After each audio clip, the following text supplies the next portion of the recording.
1989an, Ipar Pazifikoan, Estatu Batuetako itsasarmadak hots bitxi bat atzeman zuen, barea urdinaren kantua gogorarazten zuena. Baina barea urdinak 10 eta 29 hertz bitarteko frekuentziak komunikatzen dira. Hala ere, hots misteriotsu hori 52 hertzeren iristen zen. Espeziaren entzumena ahalmenetik urrun geratzen den soinua. 52 hertzeko barea. Baita Worien 52 edo barea bakarria izenez ere ezagutzen dena. Bakarrik ibiltzen da. Uste dute korra izan daitekeela jaiotzatik. Eta horregatik, ez zuela inoiz bere kantua frekuentzia egokian igortzen ikasi. Ez dagoaren deia sekulantzun duen balearik. Existitzen denik ere ez dakite.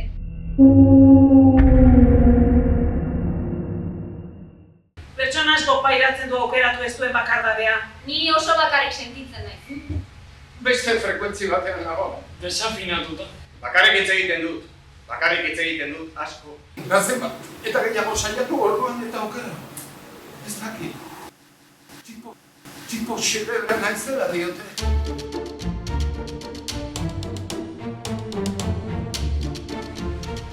Niri gertatu hazitzaian. Emaztea itzenean ni gelditu egin nintzen. Aizu, Ze? zu etzara izarra. Zer dela eta bizi nahi duzu hemen. Ez du nahi. Ez dut inon, ez du nahi. Ni nintzen etxetik ateratzen. Igelak ez du nabaritzen ura berotzen dihoa da. Pixkanaka. Carlosek zaindu egiten duen. Eta igerian egiten du lasai. Carlosek maiten duen. Ura irakiten ari da. Eta kondairako igela nire egiten da. Zer kakatu duen ez dakit. Omar, eta zure herritik ikusten duzun zeru bera da, berdin.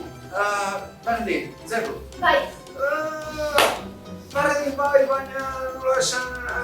Desberdin. desberdin. Gauan nire du. Izkutatu, beti izkutatu. Jendea ez ikusi ni nola izan, jendea begiratu ni eta ikusi arrisku. Beti arrisku. Jendea beldur ni. Baina, ni beldur jendea. Zuli. Manolo! Manolo! Eta hemen, barruan, trabatuta ditudan ez guztiak, arrapeladan ateratzen. Metraiketa baten gogor, eta ez izintzen ez da arna sartzeko detekako. Isilduko